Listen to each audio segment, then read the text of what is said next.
tapi kita sendiri tak pernah baca Quran. Menunggu Ramadan baru datang keinginan untuk baca Quran. Bukankah lebih baik setiap hari kita baca Al-Quran itu di rumah? Jangan Al-Quran itu menjadi hiasan di rumah kita sampai berabu, nunggu Ramadan baru kita sentuh lagi Al-Quran. Ketika kita berkunjung ke rumah seseorang, misalnya kita lihat rapi, tersusun, bersih, ya kalau bersih memang dipelihara nggak apa-apa, tapi nggak pernah kusut gitu, berarti nggak pernah dibaca. Bukan berarti harus dikusut-kusutkan. Jadi artinya Al-Quran itu harus dibaca.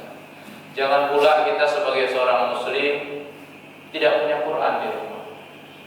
Suatu ketika pernah saya melihat meninggal seseorang, sibuk mencari Quran, pinjamnya di masjid. Berarti di rumahnya tidak ada Quran. Kebetulan saya datang pagi, subuh, setelah sholat subuh ini saya datang, kemudian mau baca Yasin, taktik, tidak ada.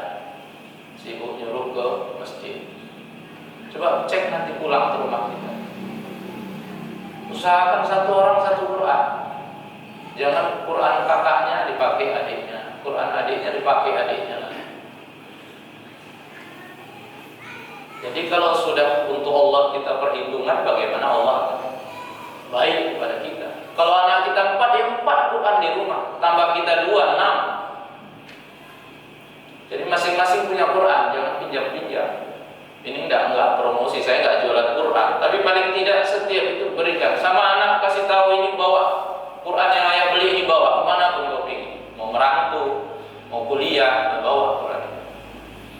Begitu dia bisa baca Quran, tamat, belikan. Jangan tahu itu masih ada Quran kakakmu di sana, itu masih ada Quran mama, pakai aja Quran mama. Jangan. Jadi berikan satu perhatian. Ibu dan bapak jamaah rahimakumullah, hitung-hitungan kalender Masehi kita ini tanggal 18 ya, 14 hari lagi lah, 18 tambah 14 32, kalender kita sampai 31. Jadi 321 sampai 1 Januari 2023. Mudah-mudahan ya, tapi kita tengok lah, tapi nggak usah kita tengok lah, kita dengar. Mudah-mudahan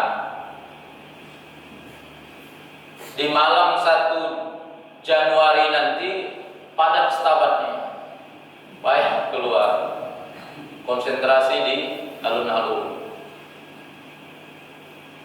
Sebenarnya budaya siapa itu untuk merayakan tahun baru Masehi? Nggak ada di dalam Islam.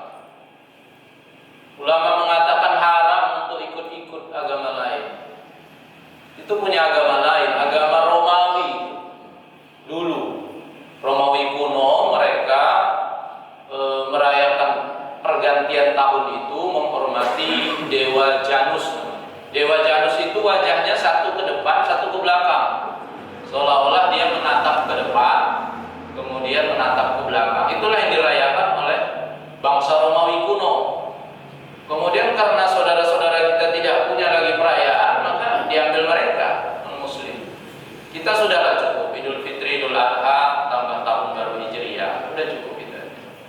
Jadi nggak usah ikut-ikutan. Kalau dilihat nanti KTP-nya di alun-alun, itu umat Islam yang non-muslim diam aja di rumah beribadah mereka sesuai agamanya. Malah kita yang Islam, KTP Islam, anak-anak kita alhamdulillah ke alun-alun untuk meramaikan malam tahun baru. Jadi mereka nggak perlu lagi meramaikan karena sudah diramaikan oleh umat yang lain.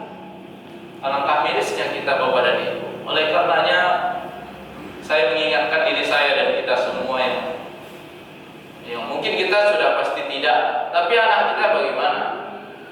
Cucu kita bagaimana? Tolong diingatkan bahwa malam tahun baru itu bukan punya kita, itu punya orang lain. Jangan ikut-ikutan. Rasulullah mengatakan barang siapa yang mengikuti suatu kaum maka dia bagian dari kaum itu. Oleh karenanya jaga Pemda tutup aja, kenapa Pak? Dilarang pakai Satpol PP. Tidak bisa juga, kita negara Pancasila. Kita jaga uang pusakum wa ahlikum nar. Jaga diri kita. Mau kemana nak? Mau keluar kemana? Tahun baru mah. Diajak dialog, jangan diajak tengkar, diajak dialog. Karena anak semakin besar semakin daya sangkalnya itu semakin besar. Jadi diajak dialog. Untuk apa keluar? Dijelaskan. Karena itu tanggung jawab kita Bapak dan Ibu sekalian. Oleh karenanya dulu pernah ada gerakan sepikan malam tahun baru. Mudah-mudahan ini tetap kita jaga. Ya, kalaupun ada saudara-saudara kita mungkin belum ngerti dia, ya diingatkan. Masih ada waktu 14 hari ke depan untuk diingatkan. Berkaitan dengan hal itu, setidaknya pertama jangan kita ikut-ikutan, itu tadi saya sebutkan. Ya, kita ya enggak, kita memang enggak. Saya yakin kan yang di dalam masjid ini enggak, tapi yang di rumah kita, yang di tetangga kita, bagaimana? Oleh karenanya saling ingat mengingatkan, watawasau bil haq, watawasau bis sabr. Ingat mengingatkan dalam kebenaran, ingat mengingatkan dalam kesabaran. Kemudian yang kedua ya, karena sayang cucu tadi, ada orang jual trompet, beli trompet, ya kan? Beli kembang api, beli petasan, nggak apa-apa kok. Ini kan tahun baru untuk semua Ustaz, untuk semua, bukan untuk orang itu aja. Jangan ada perkataan seperti itu, tahun baru untuk semua. Nggak ada. Bagi kita Islam tahun baru Hijriah. Mau merayakan Idul Fitri, Idul Adha, tahun baru Hijriah. Maulid, Isra Mi'raj, banyak. Jadi nggak usah lagi ditambah-tambah. Jadi cukup di rumah saja. Jadi jangan karena saya cucu belikan trompet. Nah, belum ngertinya dia nih Ustaz. Iya, anak belum ngerti, tapi kakek kan sudah ngerti. Berarti dulu kakekku belikan trompet. Kalau tiap malam tahun baru itu yang diingatnya. Jadi tiap malam diingatnya, terus dilanggengkannya menjadi amal jariah pula. Alhamdulillah, dia punya anak, ya. Tiap malam trompet dulu, ini kakek beli trompet, belikan lagi, akibat dari kelakuan kita, maka kita lah yang mendapat tanggungan dosanya. Dulu sempat beli trompet, ya udah tahun ini jangan lagi beli trompet. Kasihan lah tukang jual trompet.